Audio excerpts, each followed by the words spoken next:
Yes, here we are. It's the ROBCAST, and this is episode 351. And after 350 episodes, this episode, 351, is the first episode on YouTube.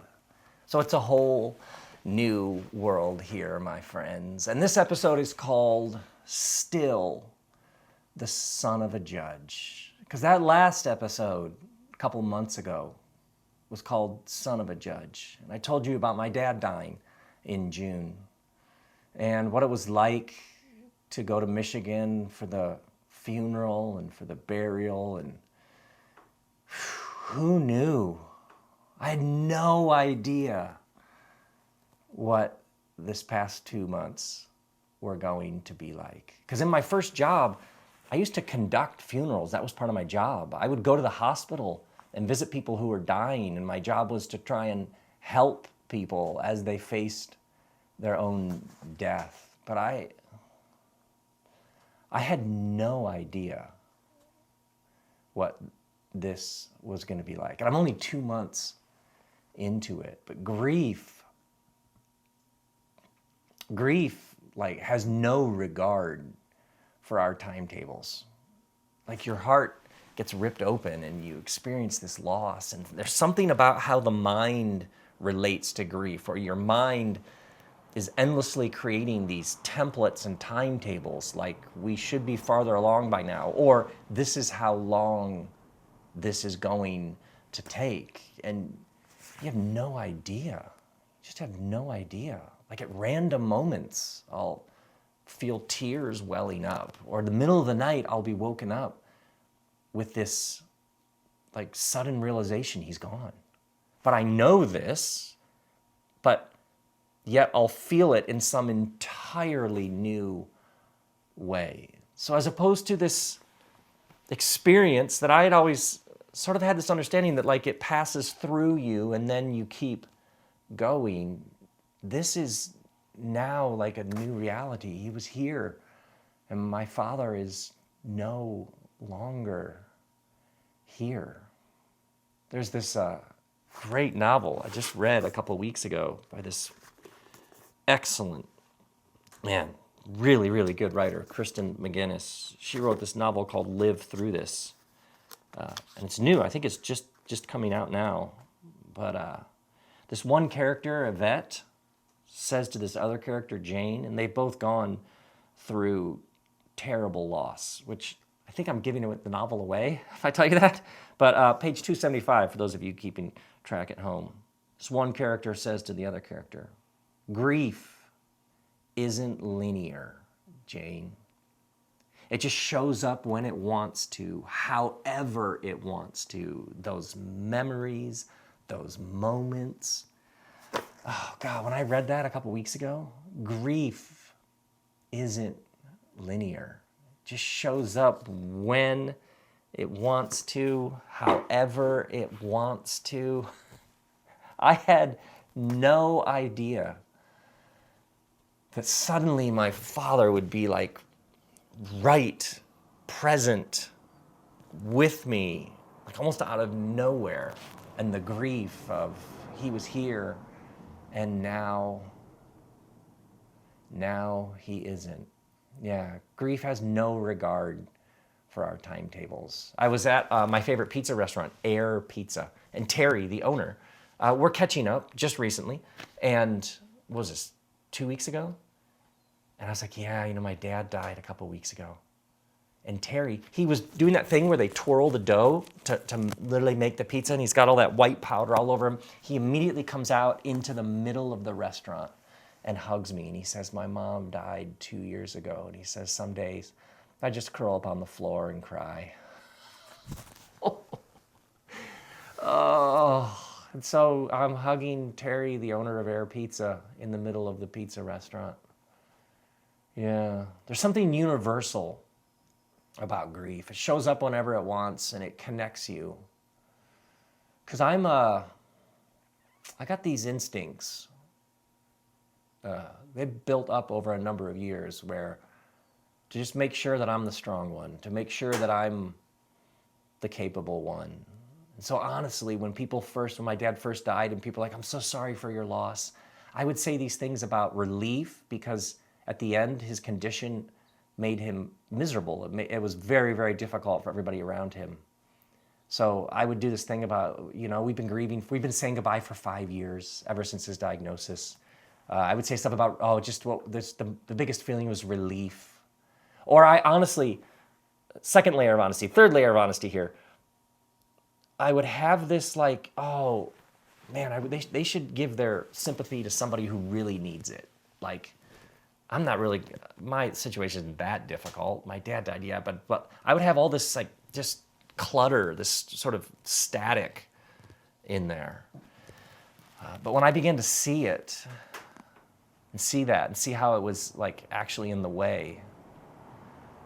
So when people would say, I'm so sorry for your loss, and I would say, thank you, and I would feel it. I would let myself receive that love. Yeah, it's like my dad had all sorts of gifts to give me, even on the way out. Yeah, there's something raw, something vulnerable, something where you actually need other people to walk through things. I did not see this coming. I did not see this coming. This universal experience of humanity, your parent dies. You join with all these people, pretty much everybody, who've gone through this, and it connects you. I got these separation instincts from way back that there's something about this experience that it's healing. It's overcoming those. It's transcending those. Like, started every person telling me a story about someone who died 17 years ago. They've been gone this many. Yeah.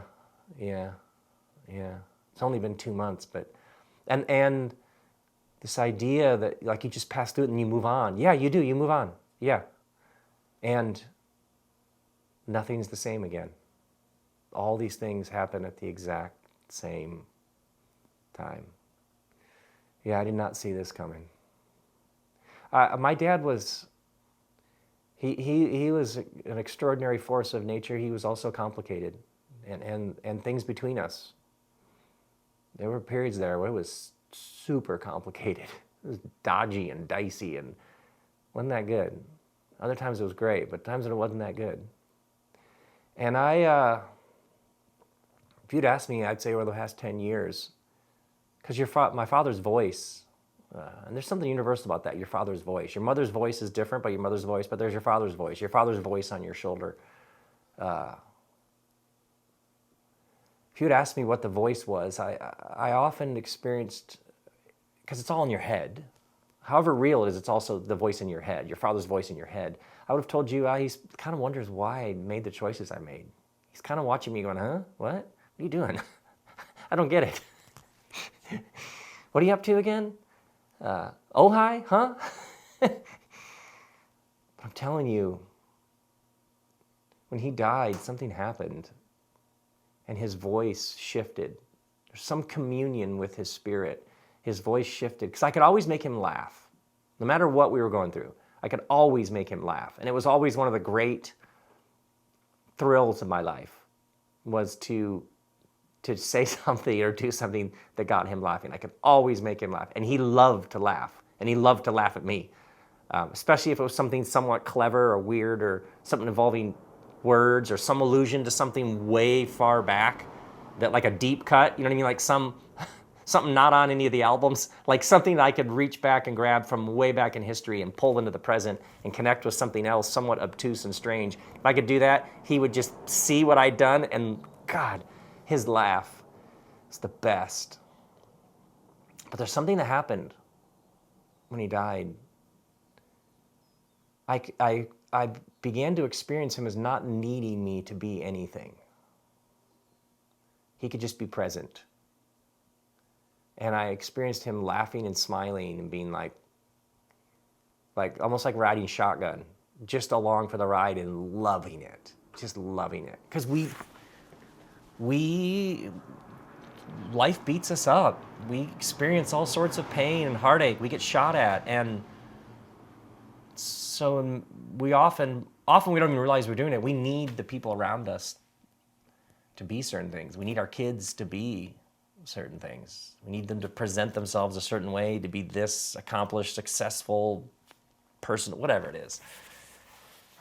But I began to experience him not needing anything. Yeah.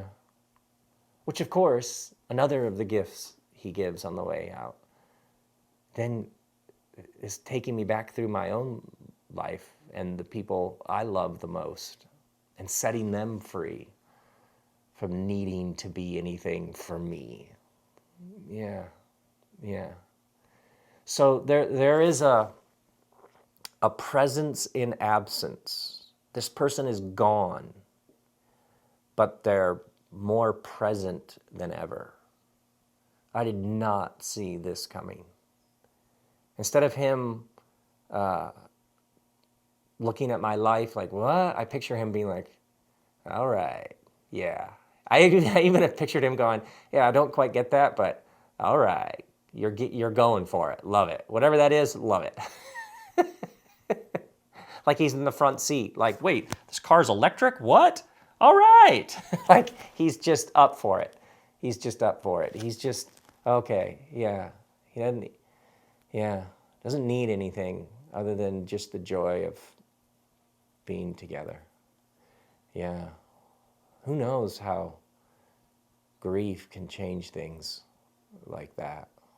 Yeah. Grief exposes how thin and porous the membrane is between this life and whatever's next, whatever's before, whatever's around, within. I do a proper level of woo here.